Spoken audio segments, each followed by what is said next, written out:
The Modi government recently announced a new national policy of education. Essentially, they replaced a 34-year-old policy of education with the NEP of 2020. It was passed by the cabinet, and in this video we break down some of the highlights of the national education policy, what it means for school students as well as college students. Let's focus first on the implications for school students. One of the biggest changes that have been brought about is the structural change. We've always had an education system which has a structure of 10 plus 2. Now that's completely revamped to 5 plus 3 plus 3 plus 4. I'll explain that breakdown for you in just a bit. But let's also keep in mind here that it doesn't change the number of years of education. Essentially, what the structural change means is that what we considered as a play school before, it's now been brought on board as part of the education system, as part of the learning experience of a child. So that is the first stage. The first stage, where I said is 5 years, that's the foundation stage. So in this, the first 3 years are kindergarten, play school, where there's going to be, of course, a lot of focus on creative learning, on ensuring that basic skills of the child are honed. Now, after that, essentially, is class 1 and class 2, what we've seen. Even here, there's going to be a lot more creative classrooms. That's going to be the focus. And it's about education in a way that a child enjoys schooling.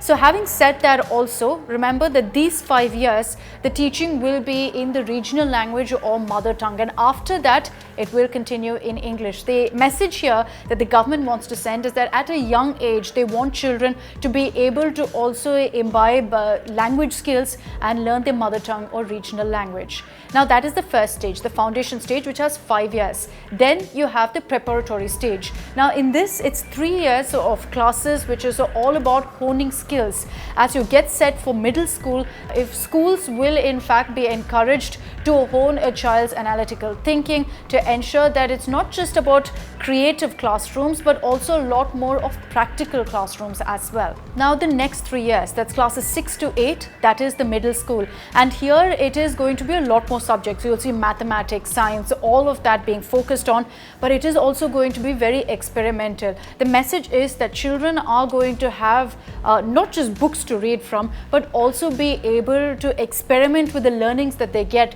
from, let's say, science or any other subject. Secondly, there's going to be a huge thrust on vocational training, something that's missing from our education system right now and has been perhaps one of the biggest criticisms of our education system. So vocational training is going to get a lot more focus. Another aspect to keep in mind is from class 6 now, there will be internships that are opened up for students. And finally, you have the secondary stage. This is essentially the last stage of schooling, what we refer to now as classes 9 to 12. Again, the focus is going to be on critical thinking.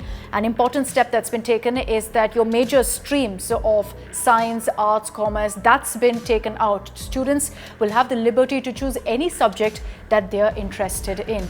Those are some of the highlights of the national education policy for school students. So it's clear, as far as the points that I've mentioned are concerned, all of this will help a child in having a lot more of a holistic view on education. It's not going to be just about, learning from the books. It's going to be about practical learning, and that's something that will really help at this particular generation at this particular time.